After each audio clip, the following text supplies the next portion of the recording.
fully packed suitcases. I looked out the cracked window. I saw endless rows of rice paddies. I live in the northern countryside of China. I'm leaving for the nearby city, Xining, hoping that in Xining I will be able to find a better job and form a family. All buildings everywhere, streets full of people, different kinds of sounds filled my ears. I was getting excited at the passing people. Doesn't matter if they were wearing fancy business suits or casual clothing. They just walked past me, ignored. But the people who were wearing clothes like I was simply smiled or nodded back. I walked into a store with a sign that said wanted workers. I asked for the counter guy for a job because of what the sign said. He said, "Oh, I'm very sorry, sir, but thank you very much." That was how I was first rejected, but it was definitely not mine. A dozen more followed. Finally, I walked into a 2-story building. There were probably 50 wooden tables around, and the walls looked like it was painted 6 years ago. I'm hired at last. I'm going to be the manager's assistant. A few months passed. I was sitting in my room one day. I felt lonely. I started to think about looking for a friend, a girl.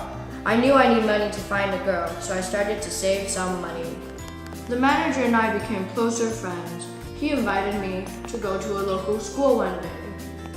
That was when I noticed there were a tremendous difference between the girls and boys. 3 girls and the other 15 kids were all boys, so I asked my manager. That was when I found out there was a huge gender gap in China, having 1 out of 4 adult men never getting married these days. This gender gap is unnatural. It is the worst man-made caused gender gap. There is a 1-child rule for each family in China since 1979. Then he shut the door and whispered to me, "Do not tell anyone." I understood. Immediately I nodded. "Okay, well," he continued. "My friends and I drove to some nearby slums 2 hours away by car and paid some nice-looking ladies. If you want to come over, we booked a motel around the corner." I was shocked, but I tried my best to sound calm.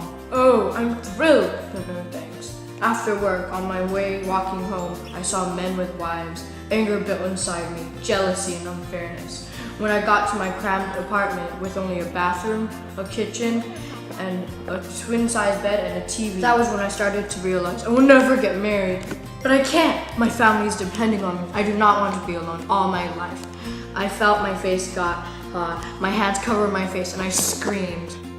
Next to the streets, I noticed single men in groups walking together, not blending in with others. Once in a while, you could see having frowns or burning red faces or head down, scared to stand proud. Single, angry, and frustrated men that will never find a partner. Got to work, I noticed a new waitress. I walked up to her, trying my best to act casual, but honestly, I was nervous. I felt my heart beat faster and my hands sweaty. "Hi, my name is Jaffin. I'm the manager's assistant. If you need any help, feel free to ask." She smiled sweetly and said, "Thank you very much.